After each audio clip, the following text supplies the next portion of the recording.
మహబూబ్ నగర్ జిల్లా జడ్చర్లలో చోరీ కలకలం రేపింది. హైదరాబాద్ నుంచి తమిళనాడు వెళ్తున్న ప్రైవేట్ ట్రావెల్స్ బస్సు జడ్చర్ల వద్ద ఓ హోటల్లో భోజనం కోసం ఆపింది. ఆ బస్సులో తమిళనాడుకు చెందిన వ్యాపారి కొమరేషన్ హైదరాబాద్ నుంచి 4 లక్షల డబ్బుతో పాటు 4 కేజీల వెండి ఒక బ్యాగ్ లో తీసుకెళ్తున్నారు. భోజనం కోసం ఆయన బ్యాగ్ ను తీసుకువెళ్తుండగా వెనక నుంచి కారులో గుర్తు తెలియని వ్యక్తులు వచ్చి బ్యాగ్ నెత్తుకెళ్లారు. దీంతో ఒక్కసారిగా కంగుతిన్న బాధితుడు వెంటనే జడ్చర్ల పోలీసులకు కంప్లైంట్ చేశాడు. పోలీసులు కేసు నమోదు చేసి దర్యాప్తు చేపట్టారు.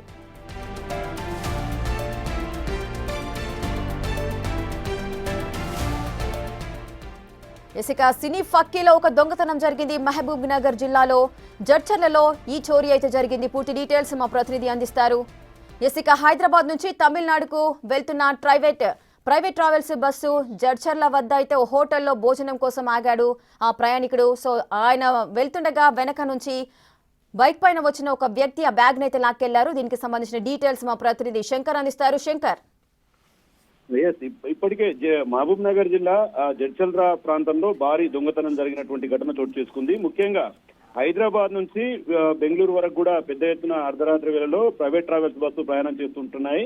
ఇదే క్రమంలో హైదరాబాద్ నుంచి తమిళనాడుకు వెళ్తున్నటువంటి ఒక వ్యాపారికి సంబంధించిన లక్షల విలువైనటువంటి నగదు కావచ్చు, అదేవిధంగా 25 తులాల వెండిని కూడా చోరు చేసినటువంటి ఘటన వెలుగులోకి వచ్చింది. ముఖ్యంగా అతను హైదరాబాద్ నుంచి తమిళనాడుకు వెళ్తుండగా జడ్చల్రా హైవే సమీపంలో జాతీయ రహదారి NH-44 సమీపన మునావర్ దాబా అనే దాబా ఉంటుంది. ఈ దాబా దగ్గర నిత్యం కూడా తినడానికి అక్కడ ప్రైవేట్ వాహనాలు ఆపుతూ వస్తారు. ఇదే క్రమంలో ఇక్కడ నుంచి వెళ్తున్నటువంటి ప్రైవేట్ ట్రావెల్స్ బస్సు అక్కడ ఆపడంతో మునావర్ హోటల్ దగ్గర ఆ వ్యాపారి తను బస్సు నుండి దిగుతూ బ్యాగును తీసుకొని మునావర్ దాబాలో తినడానికి వెళ్తున్నాడు. ఇదే క్రమంలో అతన్ని అబ్జర్వ్ చేసినటువంటి గుర్తు తెలియని వ్యక్తులు వెనుక నుండి వచ్చి అతని బ్యాగ్ ను లాక్కొని పరారు కావడంతో ఒక్కసారిగా ఆ వ్యాపారి అయితే కొమరేషన్ అనే వ్యాపారి కూడా కంగు తిన్నటువంటి సిచ్యువేషన్ కనపడింది. ముఖ్యంగా బ్యాగులో దాదాపు 4 లక్షల రూపాయలు 25 తులాల వెండి ఉందని చెప్పి ఒకవైపు ఆయన చెప్తున్నప్పటికీ మొత్తంగా పోలీసులు మాత్రం దీనికి సంబంధించి కేసు నమోదు చేశారు. దర్యాప్తును ప్రారంభించినటువంటి పరిస్థితి కనిపిస్తుంది. ఏదేమైనప్పటికీ గతంలో కూడా జడ్చల్ర సమీప ప్రాంతంలో చాలా చోట్ల కూడా భారీ దొంగతనాలు చోటు చేసుకున్నాయి. మేజర్ గా జడ్చల్ర జాతీయ రహదారికి సమీపంలో అర్ధరాత్రి వేళ పెద్ద ఎత్తున వాహనాల నిలుపుదల, అదేవిధంగా వాహనాలు అక్కడికి రాకపోకల సంఖ్య కూడా ఎక్కువగా ఉంటుంది. ఇదే క్రమంలో ఈ ఘటన చోటు చేసుకున్న వెంటనే ఎవరైతే కొమరేషన్ ఉన్నాడో అతను తమిళనాడుకు చెందినవాడు. ఇతను వెంటనే పోలీస్ స్టేషన్ కి వెళ్లి అక్కడ పోలీస్ స్టేషన్ లో పూర్తిగా ఒక కంప్లైంట్ ఇవ్వడం జరిగింది.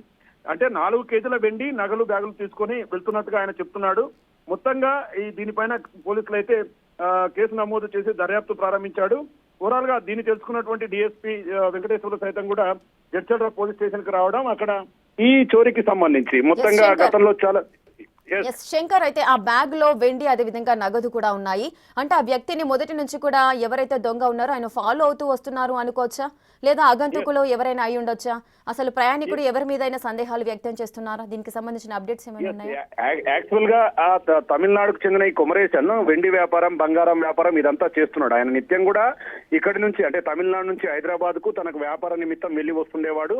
ఇదే క్రమంలో హైదరాబాద్ నుంచి బయలుదేరిన టైంలో కొంతమంది తనను అబ్జర్వ్ చేశారు అనేది కూడా కొంత అనుమానాలకు తావిస్తుంది. ఎందుకంటే అతను బ్యాగ్ తీసుకున్నప్పుడు కావచ్చు, అతను వెండి తీసుకున్నప్పుడు కావచ్చు, ఇదంతా కూడా పక్కాగా రెక్కి నిర్వహించి అంటే రెగ్యులర్ గా ఫాలో అప్ చేస్తే తప్ప బ్యాగ్ లో ఏమున్న సంగతి పక్క వాళ్ళకి తెలియదు. కానీ ఎగ్జాక్ట్ గా అదే బ్యాగ్ ను దొంగతనం చేయడం అనేది పూర్తి స్థాయి అనుమానాలకు తప్పిస్తుంది. ఎందుకంటే ఈ దొంగలంతా కూడా ఎక్కడైనా సరే బ్యాంకుల్లో కావచ్చు, బంగారు షాపుల దగ్గర కావచ్చు, మొత్తంగా వారిని అబ్జర్వ్ చేస్తూ ఈ యొక్క దొంగతనాలకు పాల్పడతారు. ఇదంతా కూడా గమనించిన వాళ్ళే చేసి ఉండొచ్చు అని చెప్పి ఒకవైపు పోలీసులు అనుమానం వ్యక్తం చేస్తున్నారు. మరోవైపు సీసీ ఫుటేజ్లకు సంబంధించినటువంటి అప్డేట్ తీసుకొని త్వరితగతిన బాధితుడికి న్యాయం చేస్తామని చెప్పి కూడా పోలీసులు చెప్తున్నటువంటి సిచ్యువేషన్ కనపడుతుంది. Right, thank you Shankar, thanks for the